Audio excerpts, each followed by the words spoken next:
first you're going to need bacon. Now we got 3 pounds of bacon here, and usually per jar, per wide mouth, you have to use wide mouth for this task. Wide mouth jars are applied because you're not going to be able to fit it in anything else. And once you get this thing rolled up, I'll show you how to roll it up. It's usually, depending on the size of the bacon, it's going to be about 1.5 pounds of bacon. So I'm basically going to be splitting this in half for the most part. All right, let me get this open and I'll get started. Okay, first things first, split your bacon in half in your package, your 3 pound package. Then you're going to lay out a sheet of parchment paper, okay? Just use parchment paper because the fats from the bacon are going to do its job when you're doing your canning, and I'll explain in a minute. Now all I do is I take one of the same length and I roll it up and then I just cut that in half, right? Just like this. So I'm going to need this later. I'll show you where I need it. So you just got your 2 little rolls. That's for 2 jars. And I'm going to set that to the side. Next things I'm going to do here is I'm going to grab one of these big old things of bacon, slap it over here so I can work. Now you just want to lay these out up kind of in the middle. Just give yourself a little bit of room because you're going to be folding this when you're done. Just space them out. This is for long-term bacon storage. Long term. I'm not going to get into how long exactly, but it's really, really long. There's a lot of confusion about it, how long it lasts. I've seen bacon that was stored freaking like 5 years or longer if you can it yourself. And some people just do the bits, the bacon bits, bits and pieces, I think is what they call it at the grocery. Alright, you see what I'm doing here? I'm just laying this stuff out, and this is about the room that I need, right? I'm laying it out. I'm pushing them. I'm going to push them kind of close together because I want to get it as tight as possible, and I'm going to end up having to roll this up when I'm done anyway. Alright, hang on. I'm going to lay more out, and then I'm going to show you some more. Okay, since this bacon is thicker, I'm obviously going to be doing 1 pound per jar. This is some really thick bacon. I expected it to be a little bit thinner than that. But this is about what you're going to have right here. This is like 1, 2, 3, 4, 5, 6, 7, 8, 9, 10, 11, 12, 13, 14. Usually I do like 15 pieces or a little bit more. But 14 to 15 pieces, you're in there like swimwear. So what we're going to do next, I'm going to show you what the next step is. I'm going to lay this out over the top, just like this. Now you might want to flip it against it like this. So bring it up just a little bit, and then save that.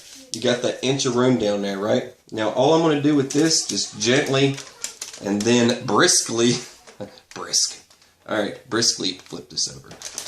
Just like that. And then bring it in just a little bit. You can see that. Now, I've got this all nice and neat. You just lay it out nice and flat. You see I got it nice and folded. Now this other end down here, all I'm going to do is fold that lip up. I got about 1 inch of room down there I want to fold. Alright. Now, I could cut off this excess right about now. I don't need it, right? A little bit of extra parchment. Parchment doesn't hurt nothing. Not wax paper, parchment. Make sure you use parchment. Doesn't work as well. Just saying. You don't want wax, right? Alright. Now, all you hippies out there, let's turn this around. Alright. Now what I'm going to do is very tightly bring that in a little bit more. I want to have enough room so I don't end up like on top of a mouth or anything. It should be like that. There we go. Yeah. Now, give it a little fold and start rolling. Alright, you're going to press it down tight. Don't worry, it won't go anywhere. Just press that stuff down tight.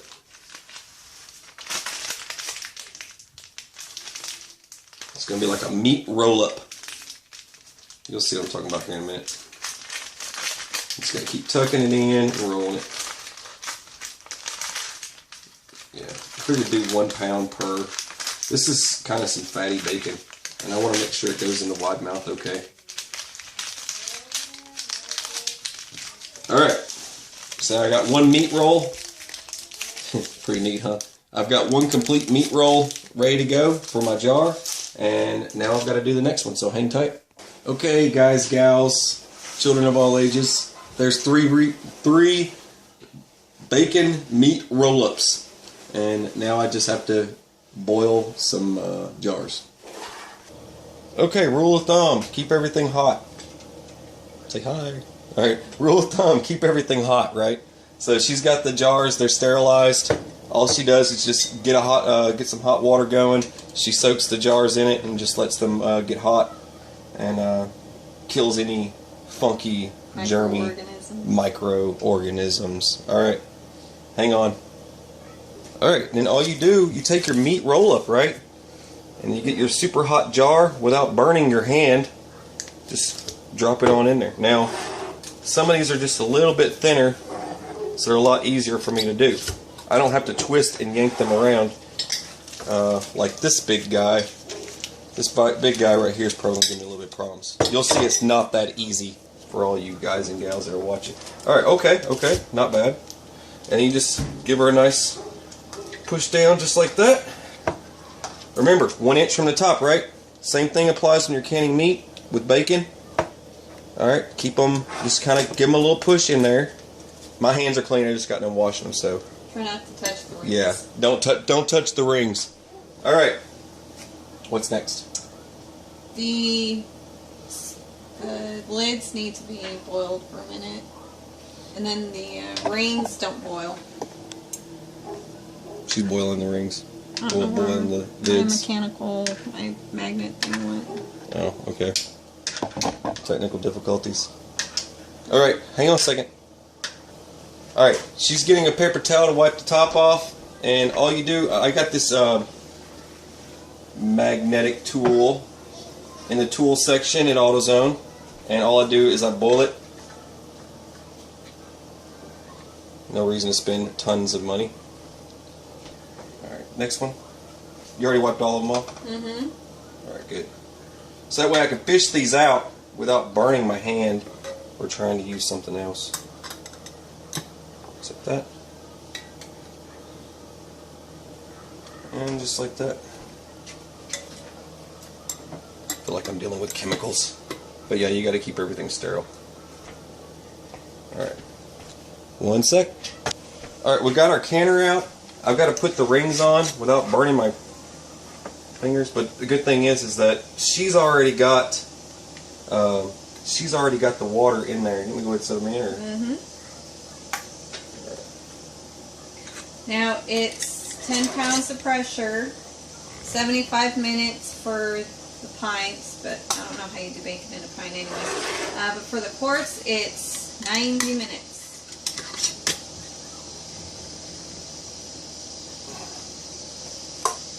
Alright, we're ready for the lid. Alright, go ahead. Arrows. Here, bring it back. You do it. Alright. Get the arrows. There you go. Alright, she's on there. She's nice and steady. Okay, good. Alright. Here, we're going to have to settle this again. It's off. There it is. That's better. Yeah, you got to make sure it's nice and center on there for temperature wise. Now, I'm gonna bring you up here so you see this. I want you to see what I'm talking about instead of just telling you a bunch of stuff. Now you've got a pop top right here. This little tip here will pop up, and it'll let you know when you're ready to put your gauge on. Okay, this is your pressure gauge. This is set up. What was it? 10 pounds? Yep. Okay, I'm trying to remember. She walked way over there, so she's not helping me anymore. All right, this is supposed to be 10 pounds, right? Each one of these is what, 5 pounds each, right? Yep. All right. So each one of these rings, you just take one off, one that you don't need, but each one of these are 5 pounds each, and we need 10 pounds today, so this is 10 pounds.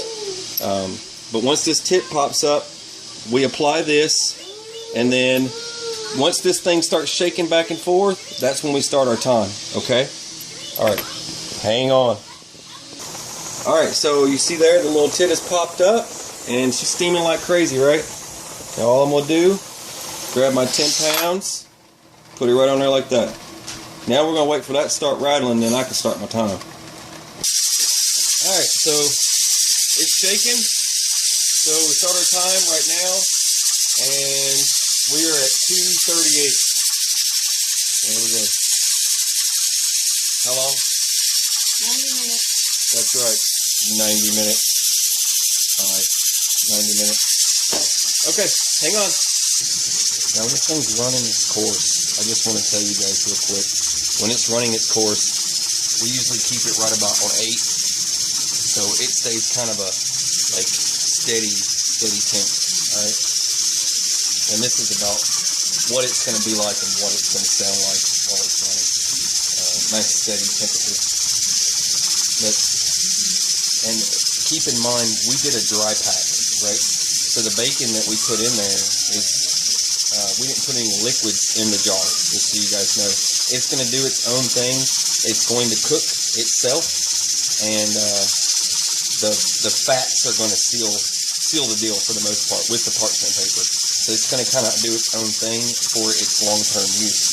And it's got plenty of fats in there for long-term storage. And that's how you get the long-term storage out of bacon. It's a lot longer than most things. But I just wanted to tell you guys that real quick. Because this time's almost up. We've got about another 25 minutes or so. And then we'll be able to open this up. Well, we're going to have to let it cool off. But I'm going to show you that step too. We'll get back to the canner in just a minute. But I want to show you one that I've already got done before I open this one up in a minute. We're going to take it off and we're going to let it cool down. And then it'll actually be safe for us to open. But I wanted to show you one that we've had done for a while. The way this looks. Alright, see how the fats work? That's all the fats that have just sealed the whole thing, right? This is one of them that we've done a while back. Now when you open one of these up, say like 3 years from now or whatever the case is, make sure that you cook it, okay? Make sure you cook this. Just because it's somewhat fully cooked, it is. I mean, you can see in there that it's some done bacon, right? But it's got all that fatty stuff around it, so it's really hard to tell. But once you crack one of these guys open, they're going to slide out just the same way they came in, and you're going to roll it out, and then you take them out of your parchment, and then put them in the oven, put them in the skillet, however you want to cook it. All right. So put it in the oven, put it in the skillet, however you want to cook it, but make sure that you cook it. Don't just pull it out of the jar and eat it. It's not like your meats. I'll get into doing the steak and stuff in another video. Hang on a second. Right here, this one. What was this one again, Sippy? This was steak. Yeah. This was steak. All right, yeah, this is steak, and we did a wet pack on this one. This one's delicious, lip smacking. It's like pot roast, basically, just so you guys get the idea of what this is going to taste like when you eat it. You could pop it up, heat it in the microwave or something, and you'll be good, and you'll be able to eat this. And we can store this for a really long time. Look at the gel at the top of that. It's ridiculous. All right, then, what was the chicken? What did we put in the chicken again? This was chicken. Basil leaves. Basil leaves. Yeah, from the garden, right? It's so easy to grow. Yeah, anyways. And just a little bit of chicken broth. Yeah, a little bit of chicken broth. There you go, you got chicken in there. And you can do weird stuff, what was it, like chicken noodle soup type stuff and things like that, like weird things. What was some of those that were kind of weird? Chicken noodle soup, the noodles would be mushy, but but no noodles. It would be more like any type of liquid flavor. Yeah. Put in there. Anyways, and this one is chicken. I've got a chicken can where we can the chicken video, and there's more details in that video, I'm sure. But anyway, hang on. And she does her own jams and jellies. I don't know if you can see that. And then, like, we do like the raspberry bushes. And this is these are jalapeno peppers, but they're pickled. They're bread and butter. You take your bread and butter mix, and you got bread and butter pickles. Well, bread and butter peppers, these are amazing. They taste so good, especially with barbecue sandwiches. But we're going to be doing a video on this one soon, I hope. And here we've got this is sweet potatoes right here, and then regular potatoes. That's another one. And you gotta have your green beans and your carrots, right? Everybody needs green beans and carrots. And you gotta have peaches. Everyone needs peaches. And our pears kind of turned out more like an applesauce. Well, we had apples. We did apples and we did pears and all sorts of stuff. But we've got a whole stack of different stuff over there. I just kind of want to give you some more ideas. Your tits down, so I'll set you back over here. You can see what I'm doing here. And take the lid up. Nice and easy. It's gonna explode. Let's go boom. I'm just kidding. I'm just kidding. Nice and slow. Everybody always freaks out. It's a canner. It's gonna blow up. What are you doing? Those hippies out there. Here, let's set this over here. Alright, easy now. Alright. Yeah. There we go. Canned bacon. Alright, hang on a sec. Alright, I just need my grabbing jar device. That's what she said. That's what she said. Jar device. Alright, it's fully cooked and it's liquidy grease going on in there. And that is going to harden. They need to sit on the counter and cool. Don't do anything crazy with them once you're done. Leave them alone until they fully cool. Was there anything else you wanted to tell them there, Sippy Cup? No. Is that pretty much it? Yep. And you can look at it, you can see that's pretty much fully cooked. I don't know if you can see that. Stream close up. Alright, I think they get the point. Yeah, you can see that. It's pretty much fully cooked, just so you get it. I want you to get a better understanding of canning. Did you tell me you have to cook it after you open Yes, it? I told them you have to cook it after they cook. Sippy Cup? Hey, you're watching SOS. Take it easy.